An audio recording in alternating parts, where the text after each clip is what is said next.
ஓம் சாய்ராம், ஜெய் சாய்ராம். என் அன்பு குழந்தையே, நீ எதிர்பார்த்த விஷயம்தான் இப்போது வந்திருக்கிறது. நீ எதை எதிர்பார்த்து காத்திருந்தாயோ, எந்த செய்தி வந்தால் என்னுடைய மனம் நன்றாக இருக்கும், எனக்கு ஒரு புத்துணர்ச்சி கிடைக்கும், என் வாழ்வில் ஒரு நம்பிக்கை பிறக்கும் என்று எதிர்பார்த்து காத்திருந்தாயோ, அந்த விஷயமே இப்போது வந்திருக்கிறது. உனக்கு நல்ல செய்தி சொல்ல நான் வந்திருக்கிறேன். நீ நினைத்தது எல்லாமே, நீ எதிர்பார்த்த விஷயம் நல்லபடியாக நடக்க இப்போதே இதை உடனே கேள். உனக்கு பேரின்பம் காத்திருக்கிறது. பேரின்பம் உன்னை தேடி வரப்போகிறது. இப்பொழுதே நான் சொல்வதை கேட்டால் உனக்கு எல்லையற்ற மகிழ்ச்சி கிடைத்துவிடும். அவ்வளவுதான் உன்னுடைய வாழ்க்கை முடிந்துவிட்டது என்று உன்னை சுற்றி உள்ளவர்கள் பயமுறுத்தினாலும் ஒரு முறை உன்னுடைய ஆழ் மனதை நீ கேட்டுப்பார். உன்னால் முடியும் என்ற ஒரு சிறு நம்பிக்கையை அது உனக்கு கொடுத்திருக்கும் அல்லவா? அப்படி அது உனக்கு கொடுத்தால் போதும், உன்னால் நிச்சயமாகவே மீண்டு வர முடியும். எப்பேற்பட்ட கவலை வந்தாலும் தூசியை தட்டி விடுவது போல தட்டிவிட்டு நீ போய்கொண்டே இரு. அதை நீ பத்திரப்படுத்தி வைத்துக் கொள்ளாதே. எதையும் தட்டிவிட்டால்தான் அது உனக்கு நல்லது. உன்னுடைய கவலைகளை தூரத்திலேயே வைத்துக்கொள், அருகில் நீ வைத்துக் கொள்ளாதே. எப்பேற்பட்ட கவலையிலிருந்தும் உன்னால் நிச்சயம் மீண்டு வர முடியும். இன்பத்தை மட்டும் உன் அருகில் வைத்துக்கொண்டு உன் துன்பத்தை தூரமாகவே வைத்து பார்க்க பழகிக்கொள். உன்னுடைய மனதில் இதுவரை மற்றவரின் ஆதிக்கம் அதிகமாகவே இருந்தது அல்லவா? இனி உன்னுடைய ஆதிக்கம் ஆரம்பமாக போகிறது.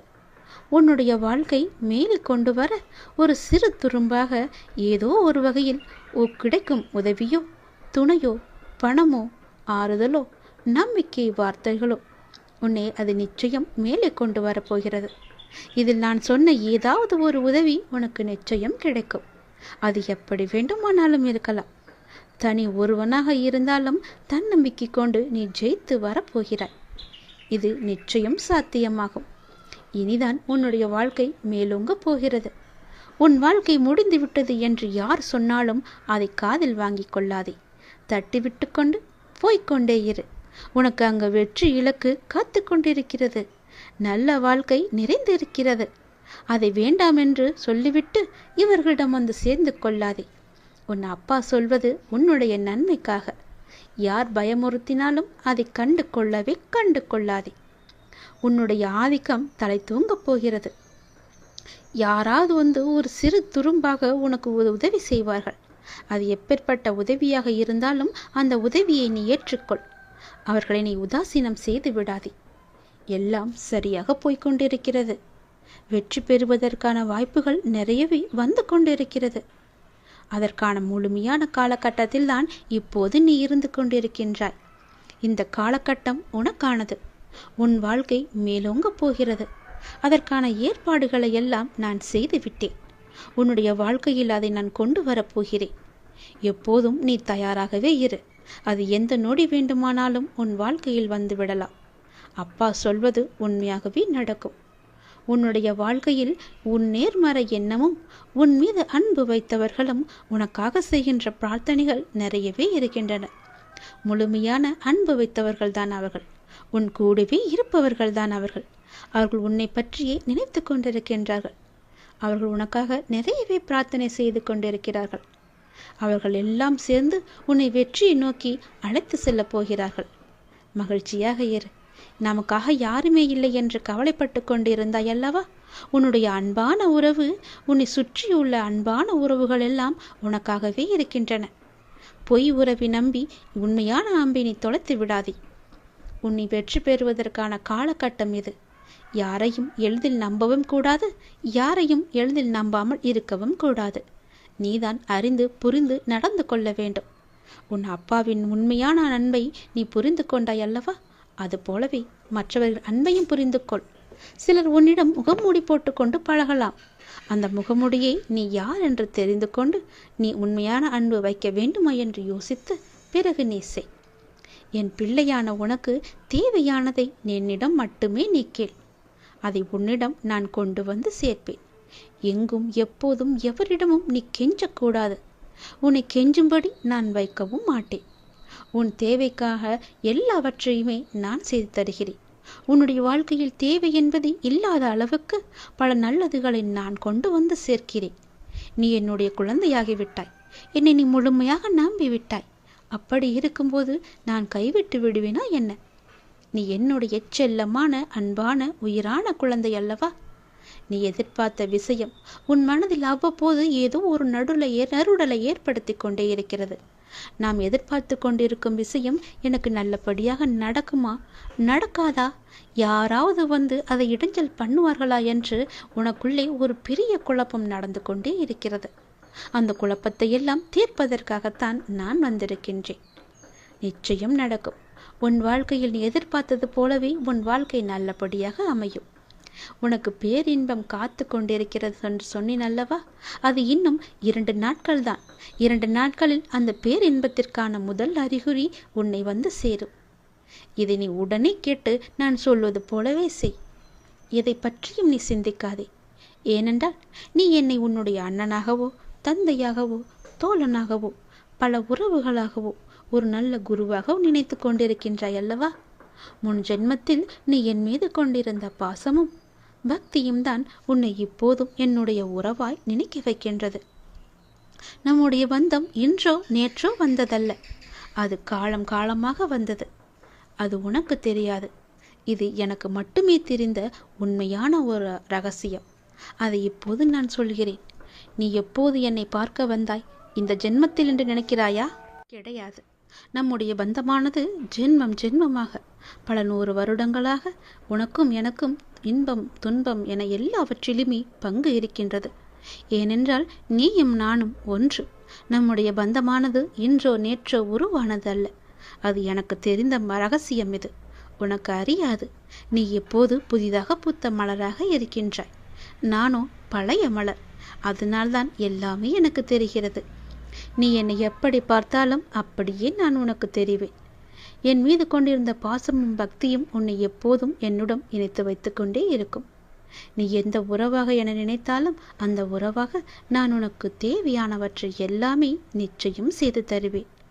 ஆனால் அதே நேரம் அந்த உறவுக்குள்ள கண்டிப்பும் நான் நிச்சயம் செய்வேன்.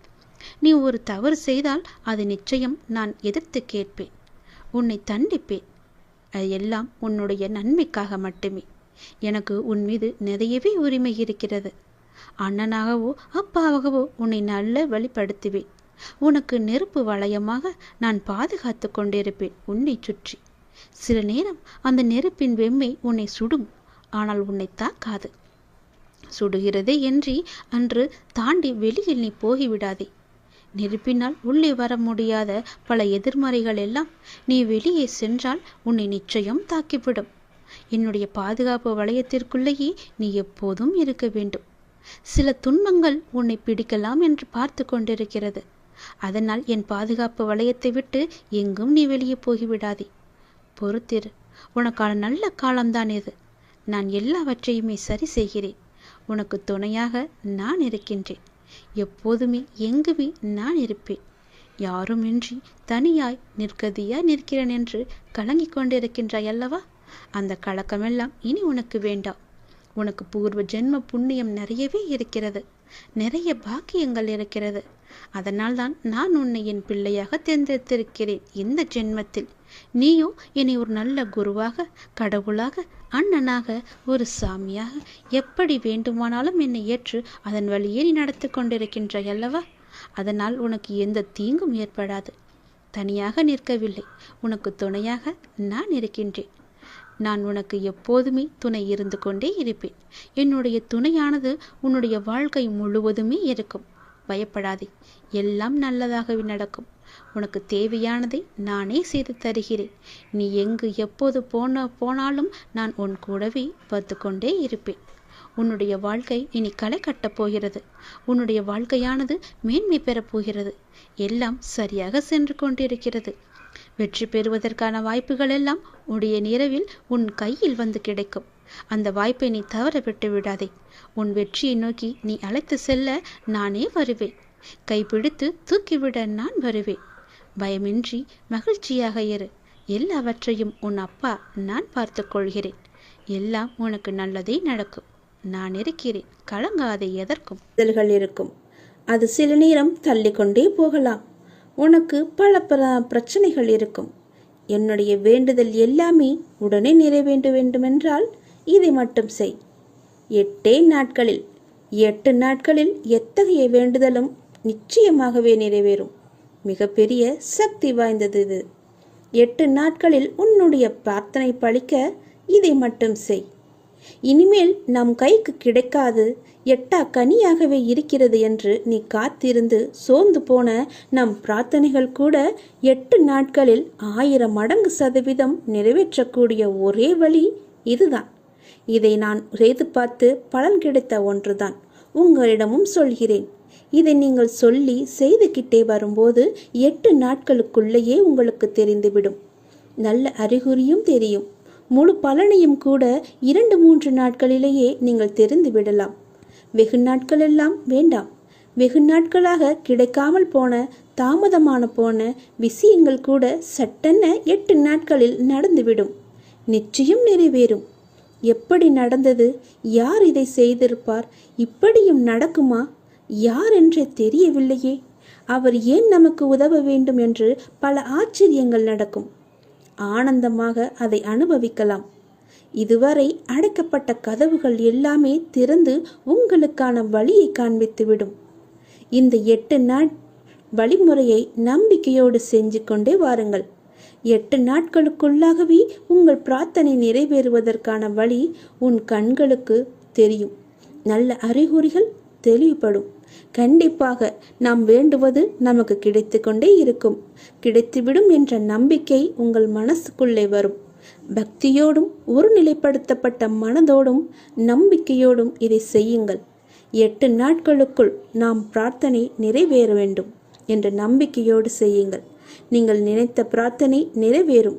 அந்த 1008 சாய்ராம் நாமாவளி எழுதுவதுதான் இந்த பரிகாரம். யார் வேண்டுமானாலும் எழுதலாம். எங்கேயோ பார்த்துக்கிட்டு கொண்டெல்லாம் எழுதக்கூடாது. முழு மனதோடு தான் இதை எழுத வேண்டும். இந்த 1008 நாமாவளியை எப்படி எழுத வேண்டும் என்று தெரியுமா? எப்படி ஆரம்பிக்க வேண்டும் என்று தெரியுமா? எப்படி நிறைவு செய்ய வேண்டும் என்று தெரியுமா?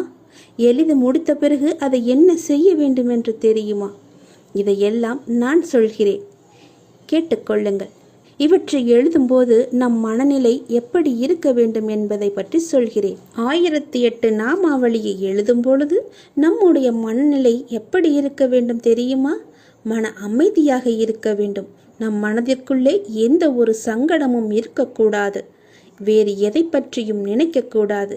சாய்ராம் என்ற மந்திரம் மட்டுமே முழுவதுமாகவே நிறைந்து இருக்க வேண்டும். எல்லாவற்றையுமே மனசில் வைத்துக்கொண்டு இதை செய்யக்கூடாது. மனதில் முழுமையாக சாயப்பாவை வச்சுக்கிட்டு முறையாக செய்யணும். 100% நமக்கு கிடைச்சே தீரும். உங்களுடைய பிரார்த்தனைகள் நிறைவேற்ற 1008 சாய் நாமங்கள் கொண்ட புத்தகம் எல்லா சாய் கோவில்களிலும் கிடைக்கும். இந்த புத்தகம் இல்லை என்றால் வீட்டில் உள்ள வெள்ளை பேப்பரை எடுத்துக்கொண்டு முறையாக உங்கள் வேண்டுதலை உங்கள் மனதில் நினைத்து கொண்டு சாயப்பாவிடம் சொல்லி சாயப்பாவின் முன் நின்று அவரிடம் சொல்லிவிட்டு நீங்கள் எழுத தொடங்க வேண்டும். ஏதேனும் ஒரு வியாழக்கிழமை பாபா கோவிலில் போய் எழுத ஆரம்பிக்கலாம். போக முடியாதவர்கள் சாயப்பாவுக்கு ஒரு பூஜை செய்துவிட்டு ஒரு நெய்வேத்தியம் படைத்துவிட்டு கல்கண்டு வைத்து கூட படைக்கலாம். நெய்வேத்தியம் படைத்துவிட்டு அந்த புத்தகத்தையோ நோட்டையோ பேப்பரையோ சாயப்பாவின் பாதத்தில் வைத்துவிட்டு உங்கள் பிரார்த்தனையை மனதார கண்மூடி சொல்ல வேண்டும். எதுக்காக நாம் எழுத போகிறோம் என்பதை சாயப்பாவிடம் சொல்லி நிறைவேற்றி தாருங்கள் அப்பா என்று சொல்லி முதல் நாள் சாயப்பாவின் அஷ்டோத்திர நாமாவளியை படித்துவிட்டு ஆரம்பிக்க வேண்டும். சாயப்பா கோவில்களில் கிடைக்கும் புத்தகத்தில் 1008 முறை எழுதுவதற்கு என்று புத்தகம் கிடைக்கிறது. முதல் பக்கத்தில் 80 நாமம், 2ஆம் பக்கத்தில் 80 நாமம். ஒரு தாளில் 2 பக்கம் மட்டுமே எழுத வேண்டும். அப்படியே 6 நாட்கள் 2 எழுதவிட்டே வர வேண்டும். 160 டைம் ஒவ்வொரு நாளும் இப்படியே எழுதி கொண்டே வர வேண்டும். 7ஆம் நாள் ஒரு பக்கம் மட்டும் 80 நாமம் மட்டும் எழுத வேண்டும். 8ஆம் நாள் அதுவும் ஒரு வியாழக்கிழமையாகத்தான் இருக்கும். அன்று ஒரு பக்கம் எழுதி இதை முடிக்கலாம். முடித்த பிறகு ஸ்ரீ சாய்நாத மங்களம் ஹாராத்தி இருக்கும். அதை படித்து முடித்துவிட்டு தான் இதை முடிக்க வேண்டும். தினமும் பாபாவுக்கு கல்கண்டு நைவேத்தியம் வைத்து அப்பாவுக்கு என்று வைத்து பிரார்த்தனை பண்ணிக்கொண்டே எழுத ஆரம்பியுங்கள்.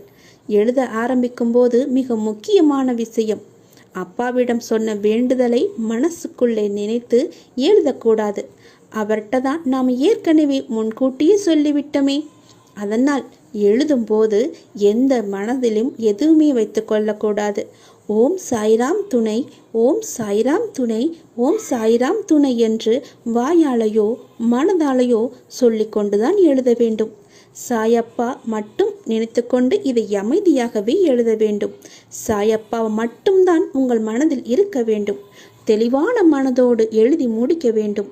எழுதும்போது உங்கள் கஷ்டங்கள், பிரார்த்தனைகள், வேண்டுதல்கள், தேவைகள், ஆசைகள் என எதையும் மனசில் நினைத்து கொள்ளக்கூடாது. முழுதாக அப்பாவின் பெயரை மட்டும்தான் மனதிற்குள்ளே சொல்ல வேண்டும். சாயப்பாவிடம் ஒன்றாக ஆகிவிட வேண்டும். அப்புறம்தான் 1008 முறை எழுதி முடிக்க வேண்டும். எழுதி முடித்த பிறகு அதை சாயப்பாவின் பாதத்தில் வைத்து விடுங்கள். சீரடிக்கு போகும் உங்களுக்கு வாய்ப்பு நிச்சயமாகவே கிடைக்கும். அப்படி உங்களுக்கு வாய்ப்பு கிடைக்கும் போது அதை எடுத்துக்கொண்டு போய் அந்த உண்டியலில் சேர்த்து விடலாம். இல்லை என்றால் எல்லா அப்பா கோவில்களிலும், எல்லா சாயப்பா கோவில்களிலும் இதை போட்டு விடலாம்.